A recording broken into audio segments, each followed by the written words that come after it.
سڵاتان لێ ببینێرانی عزیزی تەلویزیۆنی پەرتەو. سەی ئارمانم و بەرنامەی ئەم شەوی تەلویزیۆنی پەرتەوتان پێشکەش دەکەم. هاوکارم ئەبووی شەریفزادە بەداخەو نەیتوانی کە ئەم هەفتە لە خزمەتان نابێەوە من ئەرکەکەی ئەوم بە ئەستۆ گرتووە و ئەم ساعاتە لەگەڵتانە بن و گوتوێژەکەم لەگەڵ چەندتەن لە ئەندامانی کومیتەی کوردستان. سەرەتا بارودۆخی سیاسی ئەمڕۆی کوردستان لەگەڵ هوماینی گودازگەر باسەکەم تا دەقایقێکی تر. بەڵام پێم خۆشەکە بەر لە هەموو شتێک پیرۆزبایی ساڵی تازە بکەم لە ئێوەی ئازیز. ئێوە کە لە ساڵی ڕابردووە 6 مانگ هەوڵ و تەقەلاتاندا خەباتکارانە دژ بە کۆماری نگریسی ئیسلامی وەستانەوە هاوکات و هاوشان لەگەڵ هەموو هاوچینەکانتان لە سەراسەری ئێران. ئاواتەخوازی ژیانێکی سەربەرزانە و پڕ لە خۆشیم بۆتان و ساڵێکی بێجمهوری ئیسلامی دەست پێ بکەین. و توێژەکەم لەگەڵ هوماینی گودازگەر دەست پێەکەم سەرنجتانی بۆ ڕاکێشم. هاوڕێ هوماینی عزیز، مەمنونم لەوەی کە داوەتی من قبول کرد بۆم بەرنامەیە.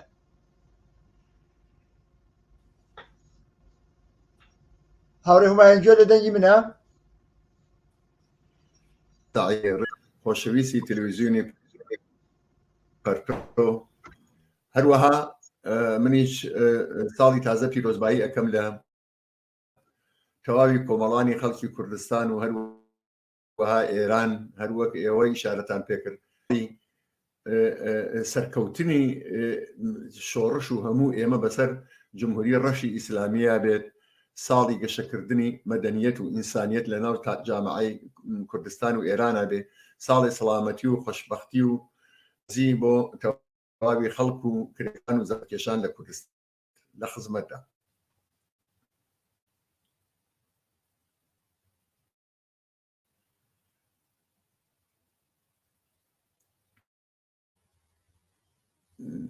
هاوڕا بۆ من دەنگت نابیسم.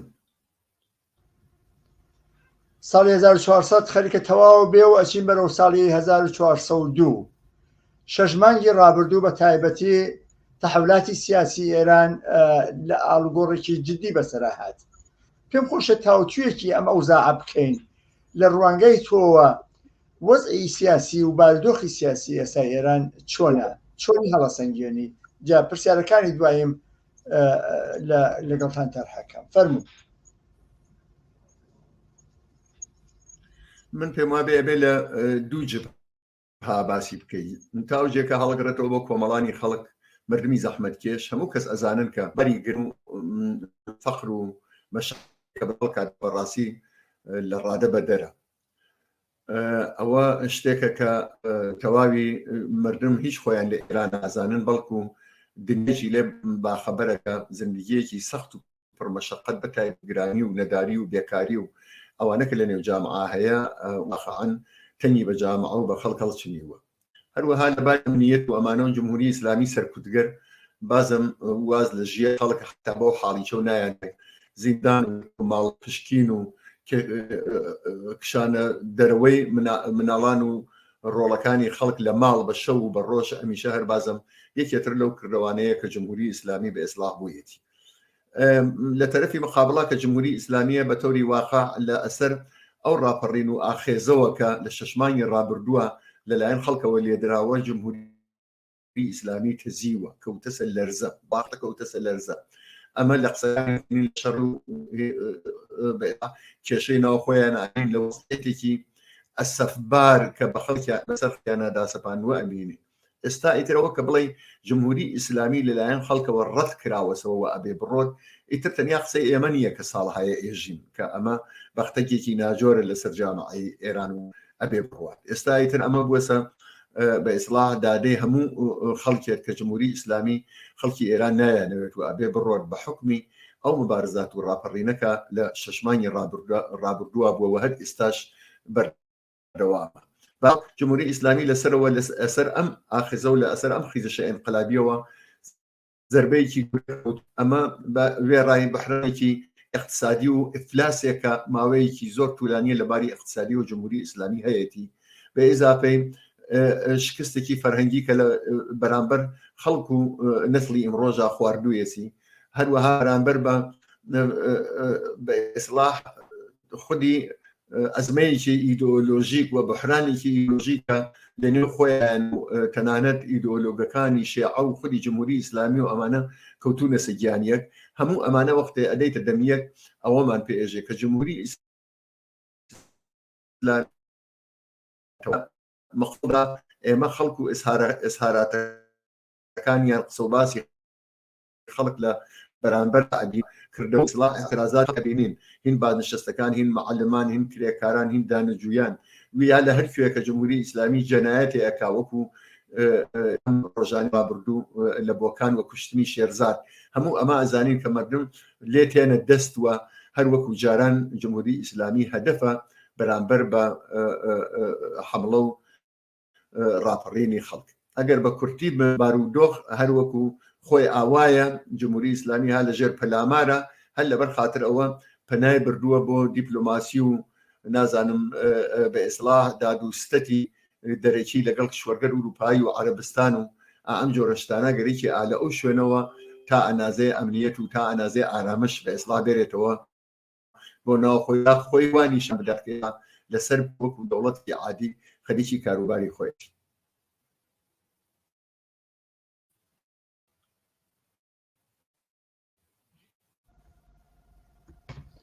هاوڕێمان ببوورە کێشەیەکی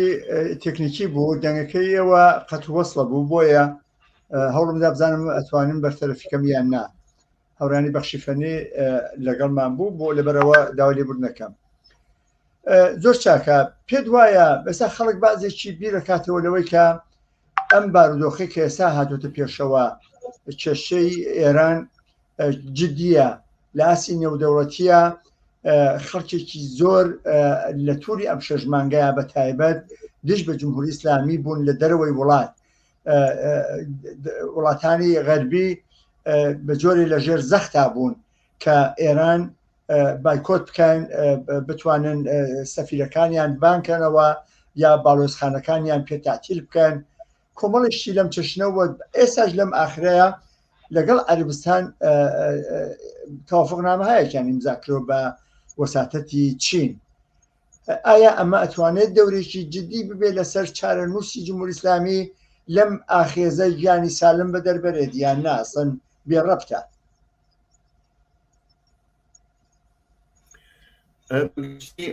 ئەوە کە تەوەهم نەماوە بەوە کە دەوڵەتانی غەربی بتوانن کارەکەن بۆ خەڵکی ئێران و بەرامبەر بە جمهوری ئیسلامی یارمەتی دەربن ئەوە دەمێکە کە بەخۆشیەوە لە نێو ملیۆنهان خەڵکی ئێران و دەرەوەی ئێرانە سەلماوە کە نابێ بە تەمای دەوڵەتای خارجی بی ئەوان شوێن کەوتوی مەنافعی خۆیانن ئەوان چاو لەوە ئەکەن بزانن جمهوری ئیسلامی چەندێ شانسی مانەوەی هەیە تا ئەو دەقەی آخر وا شانسی مانەوەی هەبێت پشتگیری جمهوری ئیسلامی لەبەر خاطرەوە تا ئەم لەحزە جمهوری ئیسلامی مەنافعی ئەوانی پاراستووە جمهوری ئیسلامی لەگەڵ ئەوانە هەر بۆیە ئەوەی کە لە ئەو سەردەما کە تەزاهرات و ئاعترازەکان لەسەرەوە بوو ئەم دەوڵەتانە بڕێکیان نەخوجڕێکیان ئەکردو لە پارلمانیان قسەیەکیان ئەکردو هەرشەو ڕەشەیەکیان لە جمهوری ئیسلامی ئەکردو بە درۆ بە نەزەری من ڕایان ئەگەیان کە پشتیوانی شۆڕشی خەڵکن و ئەمانە ئێستا ئەبینین بەو بارەکەترا بایان داوەسەوە نەتەنیا خۆیان لەگەڵ مقاماتی جمهوری ئیسلامی و لە مەجالس یا داوەتیان ئەکەن بۆ ئەم مەجالسە بەڵکە هەروەکە ئێوە ئیشارەتان پێکرد لەگەڵ عەربستانی سعودی ئەویش بە وەساسەتی چین یعنی دوو قوتبی مخالفی ئامریکا و چین عەربستانی سعودیە کە سنەتەن هەوە هەمیشە وابەستەی لایەنی ئامریکا بووە لەگەڵ جمهوری ئیسلامی بە وەساتەتی ڕقیبە ئەسڵیەکانی ئەمریکا خەریکە دانیشتنەکە ئەوە پێ ئەڵێکە هەم لە بین ئەمریکا و بەتایبەت لەلایەن جمهوری ئیسلامیەوە احتیاج بە ئەوە هەیە کە بە ئیسلاح بازە ئیقداماتێ بکریە کە لە ئەم ئەزمە و لە ئەم بحرانە دەربێت جمهوری ئیسلامی ها لە فشاری سەختی اقتصادی و سیاسیە هەموو کەس جا هەر خۆی ئەمە هەر وەکو تاشکە جمهوری ئیسلامی خەریکە ئەیکا هەموو ئاگادارن کە تامایە لەم بەرتا یا شاید زیاتر خەتەر و هینی ئەمە هەبوو دەنگوی ئەمە هەبوو کە جمهوری ئیسلامی حمڵە بکە بە عەربستانی سعودی یا هەرشە و گڕەشەی زمانیان بووە هەر وەکو شەڕ ئێستا دوای مانگێک ئەبینین ئاوای لێ هات هەموو ئەمە بە نظر من باشدانێکە کە جمهوری ئیسلامی خەریکە ئەیدا بە غەرب بۆ ئەوە بتوانێت لە ئەو وەزعیەتەوە لە زمانی خیزش و انقلابەکە بوو دەری بێنێت و بتوانێت مقداری کۆمەکی بکە ئەگەر جمهوری ئیسلامی تێکەوتووە بحرانێکی ڕیشەیە و بە نەزەری من ناتوانێت لێ دەرباز بێت لەوانەیە کە لە ئەم جۆرە کایانە بکرێ چەندین جاریش بە ناوگەری مختلفی بکرێ لەگەڵ کشوەرگەر غەربی لەگەڵ کشوەرگەر منتەقە ئەم دادوستەتانە بکرێت تەنانەت ڕێککەوتنیش بێت لەگەڵ کشوەرگەر ئوروپایی و ئەمریکا و ئەمانە کە ئەوە نیشگەرەکیانە ئەم حقیقت ئەوەیە کە هیچ کام لە ئەم ڕێککەوتنانە و ئەم تەلاشانەی جمهوری ئیسلامی بەدەست ناڕزایەتی و شەپۆلی اعترازی خەڵکەوە لە نهایەتا جمهوری ئیسلامی نەجات نادا و حکمی ڕووخاندنی جمهوری ئیسلامی لەسەر جێ خۆیەتی ئێستا کەی بە چ شێوەیەک و ئەمانە هەموو سوالهایەکی بازن کە بە تەوری واقعی هەڵگەڕێتەوە بۆ مەیدان هەرەگەێتەوە قامەکەێتەوە بۆ یەک بەستحاد و یەکێتیەک خەڵکە هەست هەڵگەڕێتەوە بۆ هەڵگەتەوە بۆ ئەوە کە لە دەورەکانی بەعدا بە چ شێوەیەک ئەم ئاخێزەکەمەیان بچە ئەنازەیەک لە کۆمەڵانی خەڵکی ئێرانی لەگەڵە چەندێ فراوانتر تێنەمەیان ئێحسابەکان چۆن دەست پێ گشتی دەستوراتێکە کە ها لە دەستوری انقلابی دەورەکانی تری انقلابی ئێرانە و ئەمە قەتعاً هیچ دادوستەتێک لەگەڵ هیچ دەوڵەتێکی منتەقە توانێ فریای جمهوری ئیسلامی بکەوێت لە درێژ مودەتە ئەمە لە ئەین حاڵشدا بەحسێک هەیە کە ئەوەی کە لایەنهایەکی ڕاست هەن لە ئۆپۆزیسیۆنی بۆژوایی ئێرانە پشت بە غەر بەبەستێن و ئومێدیان کەمە بە خەڵک یا لە هەوڵی ئاڵوگۆڕێکی داخڵیان بەشکیم تەغیرات لە ناوەوە ئیجاد بێت بە دوور لە ئینقلاب ئایا ئەمە ممکنە ئەسڵەن بە تایبەت مەسەلەن لە دانیشتنی جۆرجتاونە و ئەمەی ئەخیریشیان منشورێکیاندا نمونەی بارزی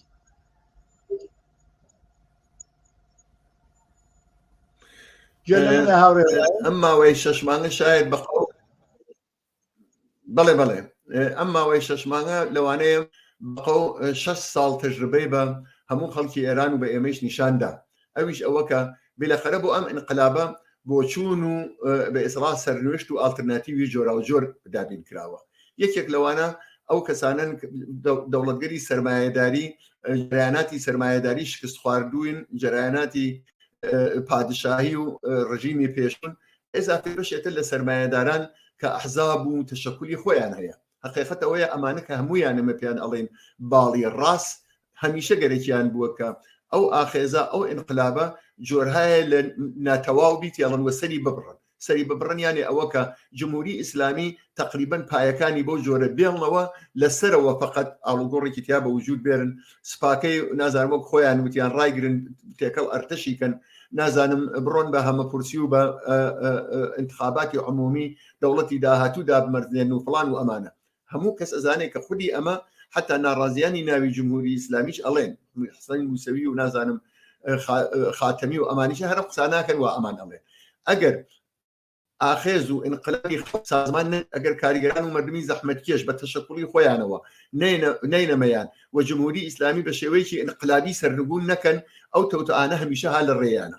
تەوتەی ئەوە کە باڵی ڕاست و ئەحزابێکە لە جەرایاناتێکە لە خارجی کشوەرە خەریکی دادوستەت و دروستکردنی دەوڵەت دەرتەبعید و ئەو جۆرە منشورانن وا دیومانە لە ماوان و سویانە بە یارمەتی دەوڵەتانی غەربی بۆ چینە ئەتوانن خەتەرێ بن بۆ سەر ئەو ئینقلابە بۆچی ساڵی 57مان ئێمە نەدی کەوایە ئەو خەتەرە لە جێ خۆی هەیە بەڵام بە خۆشیەوە دائیسە ئەوان شانسیان زۆر کەمە رادیکالیزمێکە لە نێو جامعەی ئێرانە هەیە خودی بە ئیسڵاح وەقوع بەرزانە وا خودی ئەم ئینقلابە هەسی ئەو عەزمەوە خەڵیان کردووە و ئەڵێن مەرگ بەر جمهوری ئیسلامی یعنی جمهوری ئیسلامی ئەشێ لە ڕیشەوە دەربێ ئەوە خۆی ئەتوێت دەسایە ئەوە کە هەموو تەوتەیەکی باڵی ڕاست و ئەو ئەحزاب هینانە ئەو دەوڵەتە پێشوانە وەکو دەوڵەتی پادشایی یا هەر جۆرێکی تر ئەتوانێت پوچەڵ بکاتەوە ئەوە تەزمینی ئەکا ئەگینە جەرایاناتی ڕاست هەر لە ئەوەڵی ئەم 6 مانگەوەدا ئیسا چەندین جۆر لیباسیان گۆڕیوە تاوێ وەکاڵەت تاوێ ئەوە تاوێ پەیامدان لەسەری ساڵی تازەی میلادیە بەڵام بەخۆشیەوە هەموو ئەمانە بە ئیسڵاح پوچەڵەوە بوون لەبەر خاطر ئەوە ئێرادەیە کە خەڵک لە ئێرانازیان ئەو ئاخرە دەستی زێر ڕیشەی ارتجاعی جمهوری ئیسلامی و بە سەرنگونکردنی ئینقلابی و تێک و ڕازی نابێ ئەمە ئەبێت سازمان بدرە ئەجینا هیچ تەزمینێکی لە خۆش اجازە بدە بێنە سەر ئەم بەشەی ئاخیر کاتێکی مەحدود بە ماوە ئەمەوێت لەسەر ئەمە تەمەرکوز بکەین بزانین ئەم سازمانە چۆنە سازمان مەبەست لە چییە لە بینی کێیە چۆن بچێتە پێشەوە چۆن سەراسەری بێتەوە لە شکلی گەڕک لە شکلی شار مەحەلا و هەمووی ئەوانە چۆن بتوانین ئەمە وەکو زنجیرێک لێکی هەڵا لێک بپێشێت و بتوانێت ئەمە مسوەگەر بکات ئەم سەرکەوتنە چون بێ سازمان نابێت ئەوەی کە دیمان حرکاتی مختلف بوو لە دەیمانگا لە ئابانە 98 و 96 دیمان ئەمە جیاوازیەکی جدی هەیە ئەویژەوەی کە ئەم وشیاریە لە ئاسی میلیۆنیە دەستی پێکردووە ئەم ڕوخانی ترس و وحشت لە ئاسی میلیۆنیە هەیە بەڵام لە ئاسی میلیۆنیە نەهاتۆتە خیابانەکان نەهات نەبۆتە مانگرتنی کرێکارانی بەشە مهم و کلیدەکانی ئێران چۆن ئەتوانین ئەمە مسوەگەر بکەین بەخۆشیەوە هەر لەم شەشمانە ئێمە دەرەجەیەک لە ئەم سازمان کومیتەها یا جوانانی مەحەت یا تەشکیلاتی مەحەلەکان ئەوە بە فراوانی لە سەراسەرانە وجودیان هەیە تاکتیک و ڕێگە و ڕەوشی پێشبردننی ئەم ئاخێزەیان ئەوان ڕۆشنەکردەوە دیاری ئەکرد هەمومان دیمان ئەمە ئەبێ بەرفراوانتر بێت جگە لە شرکەتی کۆمەڵای خەڵک لە ئەم اعترازاتە ئەبێ ئەو سازمان داهیانیچە گەورە بکرێتەوە سەدحی سەراسەری یەواش بەخۆی بگرێت ڕەهبەری بۆ خوابنێ بێژگە لە تەبەقەی کارگەر کە هەمیشە جۆرهایە لە تەشەکولی بۆ مبارزەی خۆی لەگەڵ سەرمایەداریە بووە ئەبێ بێتە مەیان لە ئەو وەختا کە ئەوان بێنەمەیان و تەشەکولی خۆیان هەبێت تەنانەت بەرەو ئەوە بشێت کە تەشەکولی حزبی خۆیان هەبێت لە ئەو وەختا ئیتر ناخوسی مەرگی ئەسڵی جمهوری ئیسلامی لێ دراوە ئەمە هەموو شلگەرەکە کە ئێمە بە تێری بە تێر و تەسەلی لە ئەم بەرنامانە باسمان کردووە دیارە لەم بەرنامەی دووسە دقیقەیە ئێوە ناکردە باسی بکەین بەڵام نەوعێک لە سازماندەهی سەراسەری و هەواهەنگکردنی اعترازات و اعتصابات لە کارخانە و لە خیابان و لە مەدارس و لە دانشگا و لە بیمارستان لە هەموو شوێنە نێو بادنشتەکان و محەلمان و ئەمانە هەماهەنگکردنی ئەم اعترازاتە ئەو کلیلەیە کە ئەتوانێت جمهوری ئیسلامی بەرەو هەڵدێری سەرنگونی ببات و ئەمە شتێکە کە ئەبێ کاری بۆ بکرێت ئەبێ زەحمەتی بۆ بکێشێت تەبعاً فعالانی ناوە ئەو کەسانەوە کاربدەستی بەڕێوەبردننی ئەم ئاخێزن لە ئێمە باش کارەکانی تێگەن